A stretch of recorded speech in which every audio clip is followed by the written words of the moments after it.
in mind now. Now see, listen, this bundle sheet cell, this cell wall is very, very thick. Okay. थोड्या वेळ असंच dance करेल. Cell wall is very thick. So this cell wall is not allowing anything to pass inside. Okay. Cell wall is not allowing anything to pass inside. म्हणजे त्याला CO2 आतमध्ये जाणार नाही, reducing power त्याला मिळणार नाही. मग त्याने काय करायचं? पण इथे C3 सायकल होणार आहे. Here there is a C3 cycle. See, only C3 cycle is an option to produce glucose. There is no other cycle where the glucose is produced, but only C3. So whichever is a plant, whichever cycle that plant is following, wherever the plant is staying, whether it is a xerophytic, whether it is a high temperature, whether it is a tropical, whether it is a subtropical, सगळ्या plant मध्ये C3 आणि हा question नीट वाले विचारतात. Okay, is C3 cycle is occurring in all plant? So yes, a very big yes, right? So now this malic acid is getting converted into pyruvic acid. मग इथे एक carbon कमी झाला, मग that carbon is आणि एक hydrogen पण कमी झालाय. Okay, because this is, so this is releasing CO2. CO2 मिळाला इकडे, कोणी दिला? हे जेव्हा मॅलिक ऍसिडचं पायरुविक ऍसिड मध्ये कन्वर्ट होतंय, एक कार्बन निघतोय, एक ऑक्सिजन पण निघतोय. So it is a oxidative आणि डिकार्बोक्सिलेशन, कारण CO2 निघाला. आता प्रश्न राहिला रेड्युसिंग पॉवर. जेव्हा आता इथे malic acid is undergoing oxidation, म्हणजे ऑक्सिडेशन झालं म्हणजे तो काय रिमूव्ह करणार आहे? Removal of hydrogen. So here 1 NADP is getting converted into NADPH. म्हणजे NADPH reducing power मिळाली, मिळालं की सगळं आता, हो ना? त्याला CO2 आणि reducing power आणि एनर्जी हे सगळं पाहिजे होतं, ते सगळं मिळालं. And now it is undergoing this C3 cycle to produce the glucose. किती सोपं उत्तर आहे. And this step is, this third step is called as a oxidative decarboxylation.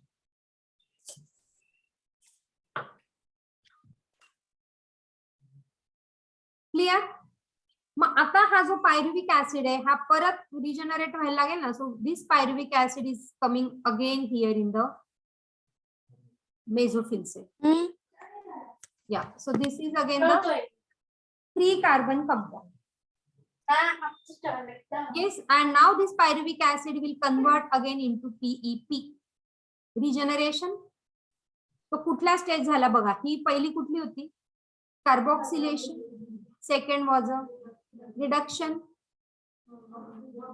oxidative decarboxylation, and again now it is undergoing regeneration. And where now here, while regenerating, again ATPs are required, 2 ATPs. Yes, ADP is getting converted into, ATP is getting converted into ADP. ATP आहेच ना इकडे, सगळंच आहे ना. नाही त्याच्यामध्ये light रिएक्शनचा role काय? त्यांनी एटीपी आणि एडीपी तयार करत बसायचे ना. हा, so that ATP is getting converted into, हा एडीपी इज, नाही ना, एटीपी टू एडीपी ना, एनर्जी लागली की नाही?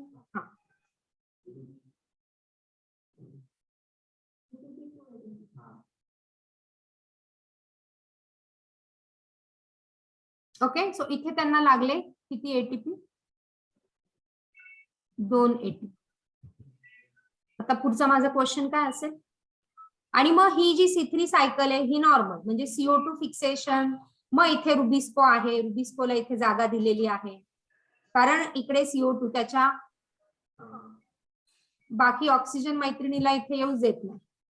CO2 मध्येच मिळून जाते, त्याला चांगली मैत्रीण मध्येच मिळते. तो CO2 मिळाला, NADPH मिळाला, मग काय, तीच तर requirement C3. And the C3 cycle will convert all this into glucose. So glucose production इथे होईल बघा, मी पुढे काय सांगते हा. ग्लुकोज प्रोडक्शन इथे होईल आणि ग्लुकोजला जर स्टोअर करायचं असेल तर तिथल्या तिथे तो स्टार्च मध्ये कन्वर्ट होतो. कुठे? क्लोरोप्लास्ट मध्ये स्टार्च मध्ये कन्वर्ट होतो. पण ग्लुकोजला जर दुसऱ्या सेल मध्ये पाठवायचं असेल तर that glucose will come in cytoplasm. This glucose will come into cytoplasm. This glucose will get converted into सुक्रोजच. This will get converted into sucrose आणि मग तो दुसऱ्या सेलला ट्रान्सफर करेल. ग्लुकोजचं सुक्रोज मध्ये कन्व्हर्जन कुठे होतं? सायटोप्लाझम. ग्लुकोजचं स्टार्च मध्ये कन्व्हर्जन कुठे होतं? क्लोरोप्लास्टचं क्लोरोप्लास्ट मध्ये. काय सांगू? हा, मग लगेचच ग्लुकोजचं जर स्टोअर करून ठेवायचं असेल तर लगेच glucose will gate converted into starch त्या क्लोरोप्लास्ट मध्ये. हा, आणि जर त्याला दुसऱ्या सेलला पाठवायचं असेल तर मग तो ग्लुकोज सायटोप्लाझम मध्ये येतो. सायटोप्लाझम मध्ये दॅट ग्लुकोज इज कन्व्हर्टेड नाही, that glucose is getting converted into sucrose आणि मग तो सुक्रोज दुसऱ्या सेलमध्ये जाईल.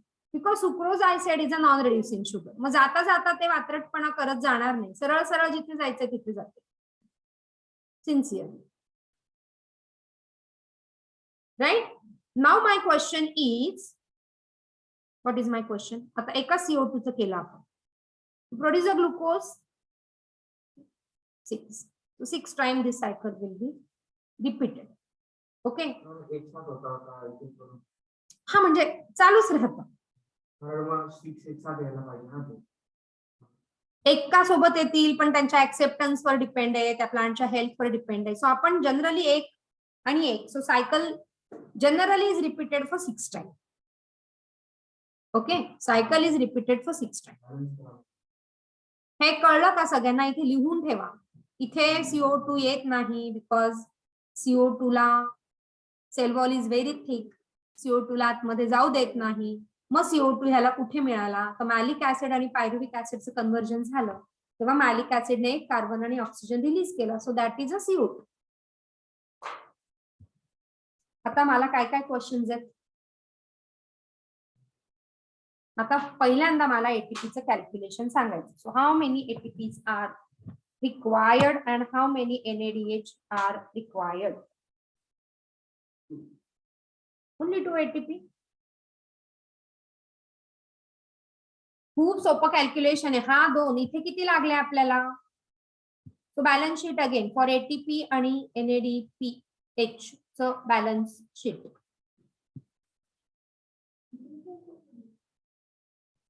ते धरायला लागणार ना, इथे पण तर ATP लागलेत ना.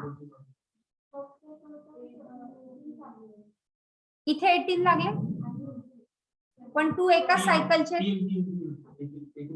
एका सायकलला 2 लागले, 6 सायकलला 3 आणि 2. जर का असं असेल तर 3 लागतील आणि 12 लागतील. एका ह्याला 12 लागतील. म्हणजे किती झाले? 30 झाले. हे कळलं का?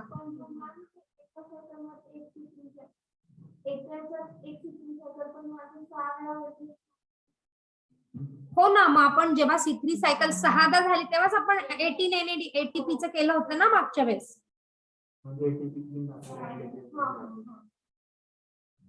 क्लिअर का कन्फ्युजन?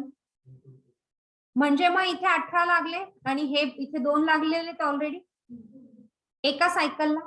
12 सायकलचे 6 × 2 6 × 2 12 तो टोटल 30. नाव प्रश्न हा NADPH चा आहे. किती लागले? 2. हा, म्हणजे त्या 6दाच होता. आपण आता ते कसं होतं प्रॅक्टिकली माहितीने, आपण थेरॉटिकली ते 6दाच होतं कारण ग्लुकोज C6 म्हणून एकच कार्बन येतोय म्हणून 6 कार्बन CO2 ला, म्हणून ती cycle is getting repeated for 6 time.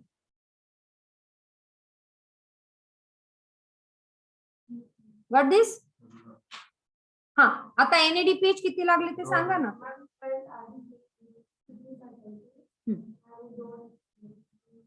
दोन कुठे लागले इथे?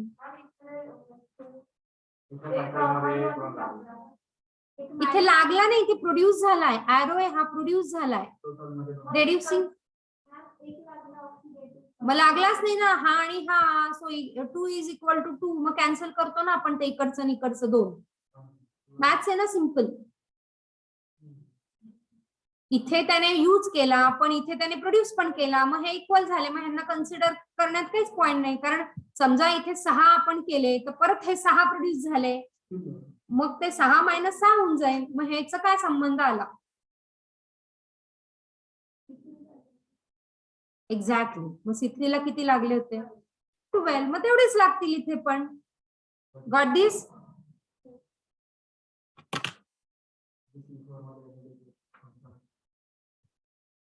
आहे ना, कसं नाही? हा टोटल 0 नाही, C3 चे लागतील ना. ऍडिशनल नाही लागलं. Additional is not required.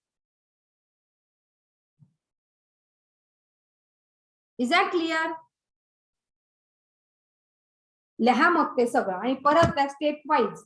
एकदा झाली C4 तर किती लागतील, दोनदा झाली तर किती लागतील. इकडे फक्त नॉर्मल मेझोफिल मध्ये किती लागले NADPH? फक्त नॉर्मल मेझोफिल सेल मध्ये 1 लागला ना एका CO2 ला. नॉर्मल मेझोफिल मध्ये हे सगळं तुम्हाला मॅनिप्युलेशन जमलं पाहिजे. हा परमिटेशन कॉम्बिनेशन सगळे जमले पाहिजे. समजा फक्त नॉर्मल मेझोफिल मध्ये 6 CO2 गेले तर किती NADPH लागले? मग तिथे 0 म्हणून चालेल का? मग तिथे किती? 6. पण मग overall this 6 and this 6 will get cancel.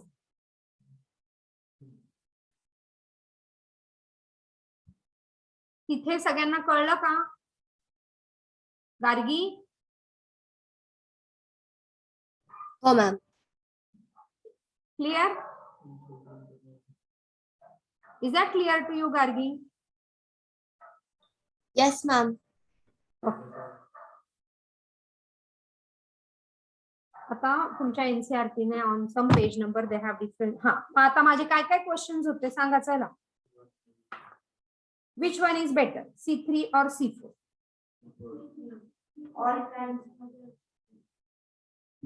Better म्हटलंय मी. C4. चला explain why. It is correct. C4 is better over C3. हा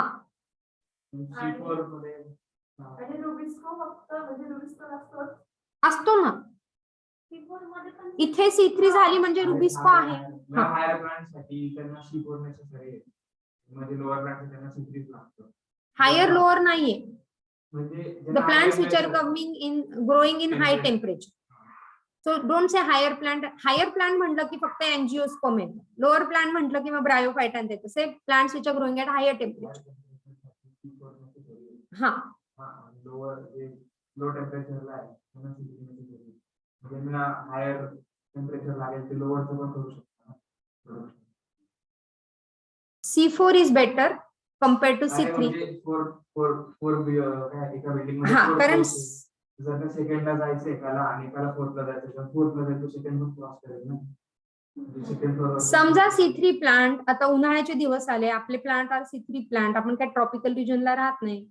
आणि मग आपले प्लांट काय करतील? बायोमास प्रोडक्शन कमी करतील ना तेव्हा त्यांचं. पण त्यांना हाय टेम्परेचर मिळालं मग चान्स मिळाला टाइमपास करायचा. हो की नाही? पण C4 बेटर काय? कारण कसंही टेम्परेचर असेल पण फक्त लोअर टेम्परेचरला C4 विल नॉट वर्क. पण मग ते ट्रॉपिकल रिजनला असतात त्याच्यामुळे तिथे टेम्परेचर हायरच असतं. Okay. Now on your page number 221 they have given fill in the blanks. C3 आणि C4 प्लांट. चला ब्लँक फिलअप करा. मी ह्याच्यात दिलेलं आहे का मला माहित नाही. आणि हा सायकल सगळ्यांनी काढला अशा पद्धतीने. हे सगळे पॉइंट्स लिहिले. सेल वॉल इज आणि दिस ह्यांचे जे आहे जर मागचा जर डायग्राम इथे मी ठेवला असेल तर यू माइट हॅव नोटीस दिस. नाही ठेवला का मागचा डायग्राम?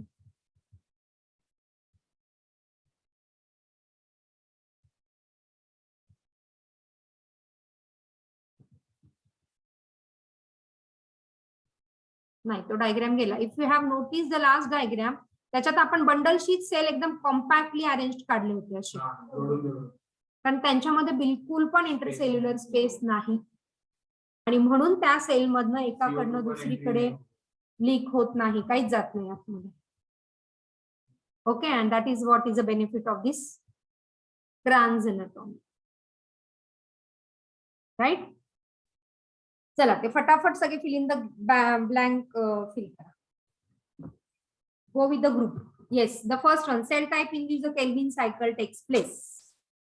C3 मध्ये Kelvin cycle takes place in which cell? Mesophyll. Okay. पुढे बोला. नाही नाही, पण कुठला मेझोफिल?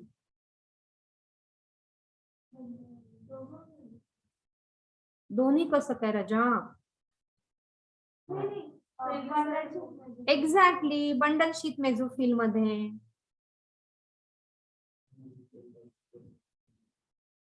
पुढे चला.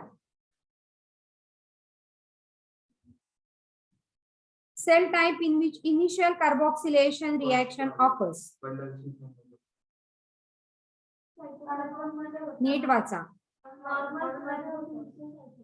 इथे चूज फ्रॉम पण दिलाय त्यांनी, जास्त त्रास नाही दिलाय तुम्हाला. फर्स्ट कळलं का? केल्विन सायकल कुठे होते? C3 मध्ये मेझोफिल मध्येच होते, त्याच्यामध्ये बंडल शीट मध्येच होते, हो की नाही? अग्रॅनल क्लोरोप्लास्ट आहे तिथे. Cell type in which the initial carboxylation reaction occurs. C3 चा मेझोफिल. आणि cell type in which initial carboxylation initial CO2 fixation कुठे होतंय? C4 मध्ये. बघा ना इथे इनिशियल CO2 फिक्सेशन कुठे होतं? कोण आहे हा? Normal mesophyll. मग इथे तसा ऑप्शन नाही दिला, मेझोफिलच दिलाय. So only mesophyll. एक्झॅक्टली. पुढे, how many cell type does leaf have that fix CO2? Yes. How many बोला चला. How many cell types does a leaf has that fix CO2? किती मेझोफिल आहे इकडे? C3 चं फिलअप करा ना ब्लँक. फक्त वन मेझोफिल, एकच टाइपचा मेझोफिल आहे ना इकडे.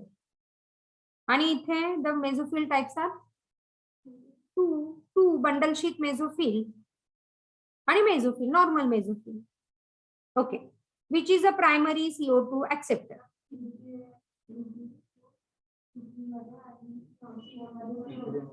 C4 मध्ये PEP आणि रुबिस्को, RUBP. पण आता रुबिस्को नाही दिलंय तुम्ही, त्यांनी फक्त RUBP दिलंय. मग ते तुम्हाला कळलं पाहिजे ऑप्शन काय दिलंय. Okay. Number of carbon in the primary CO2 acceptor. कोणामध्ये? हा, रुबिस्को इज 5 कार्बन कंपाऊंड, म्हणून तर तो एक CO2 आणि 6 होता ना. मग which is a primary CO2 fixation product. Product विचारलं, प्रायमरी CO2 फिक्सेशन प्रोडक्ट. हा, आणि इथे होय, वंडरफुल. चला कळायला लागलंय तुम्हाला. Number of carbon in the primary CO2 fixation product. नाही ना राजा, हा नावातच आहे ना त्यांच्या. 3 आहे. So the cycle is C3 and C4. Does the plant have rubisco? आहे. आता ते कुठे आहे ते नाही विचारलंय त्यांनी, आहे का एवढंच विचारलं. Does the plant have peptides?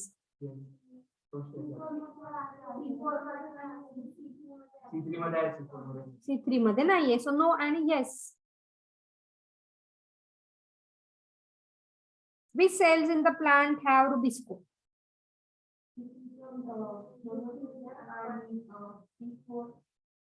Bundle sheet. CO2 fixation rate under high light condition.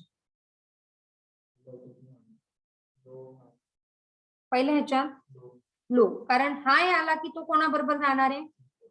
C3 मध्ये ऑक्सिजन बरोबर.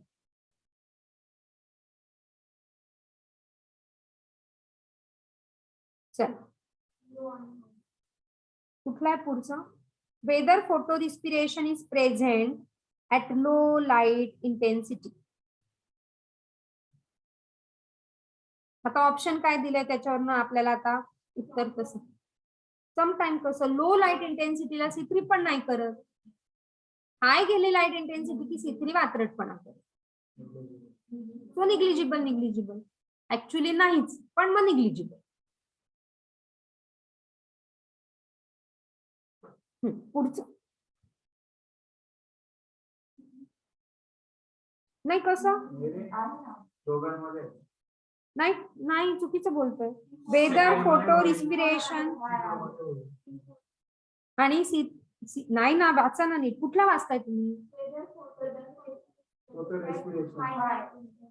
हा मग C3 मध्ये हा आणि C4 मध्ये निग्लिजिबल ना, कारण C4 चा तोच तर बेनिफिट आहे, तो कायमच हाय टेम्परेचरला आहे आणि म्हणून तर Kranz anatomy. Whether photo respiration would be present at low CO2 concentration. Whether photo respiration would be present, आधी काय होतं?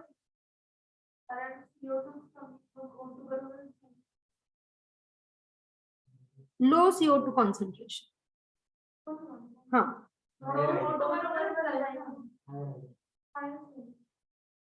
हाय आणि नेग्लिजिबल.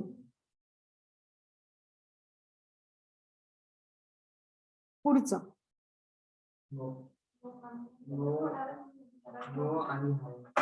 निग्लिजिबल. ऑप्शन बघा तुमच्या मनाने नो नो न खाली. ऑप्शन मध्ये काय म्हटलंय तुम्हाला त्याचा विचार करा. हा निग्लिजिबल. टेम्परेचर ऑप्टिमम 20 to 25 आणि 30 to 40 रे. अबाव 40 मरायला लागू रे आपण. मरतोच ना उन्हाळ्यात. एक्झाम्पल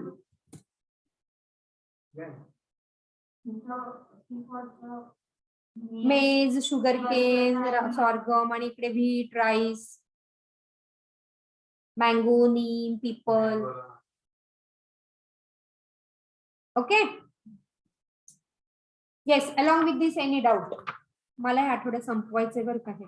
आता अजून आपली आता C3 सायकल आणि C4 I guess everything is clear. आता तिथे अजून लिहून टाका.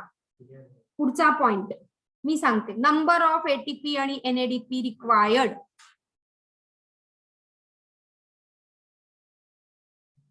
Total for one glucose molecule. Number of ATP and NADPH are required to produce one glucose molecule. Total for one glucose molecule.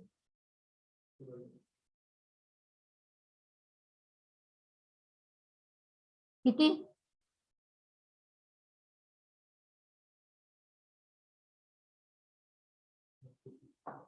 Eighteen ATP आणि 12 NADPH for C3 आणि for C4 30 आणि 12. 30 कसे येते तुम्हाला सांगता आलं पाहिजे. रिजनरेशन. पण तो कुठे आला 2 ATP? कुठून ते कुठे बघ ना इथे. Pyruvic acid to PEP. Regeneration. This step is a regeneration. त्याला नाव नसेल दिलं तर लिहायचं regeneration. This step is a regeneration. म्हणजे आता मी असंही विचारू शकते की कार्बोक्सिलेशन स्टेप हा अजून एक क्वेश्चन. कार्बोक्सिलेशन स्टेप इकडे किती होतात? C4 ला कार्बोक्सिलेशन कितीदा होतं?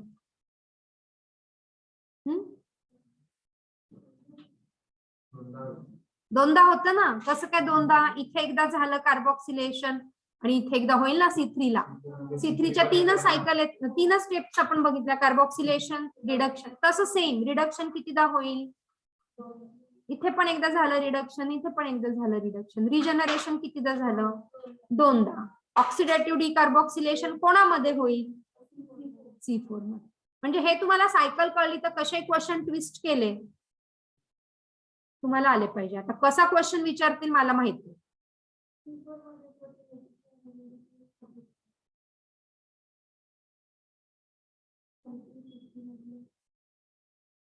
42 काय म्हणते तू? असं नाही, total ATP total 30, NADPH total 12च. हा, मग ते नको ना मिक्स करू. हा वेगळा आहे आणि हा वेगळा आहे, हो ना. यामिनीला 100 मार्क मिळाले, मुग्धाला 90 मार्क मिळाले, पण दोन वेगळे आहेत ना. ह्या 190 नाही म्हणू शकत ना आपण, हो की नाही.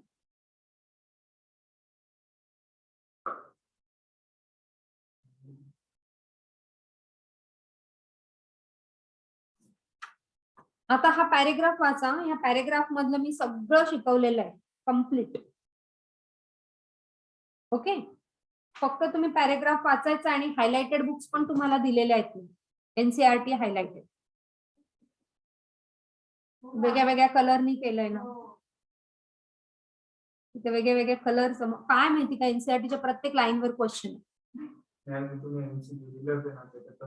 हो, आता मी परत ह्याचे पण अपलोड केले, फोटोसिंथेसिस.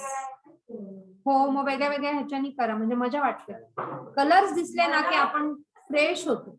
मला तरी होतं, म्हणजे every one is having a different perspective.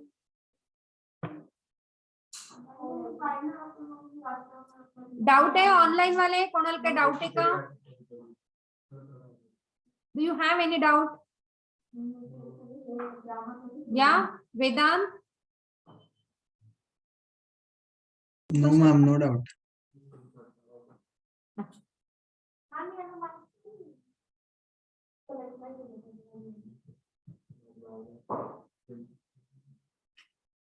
चला मी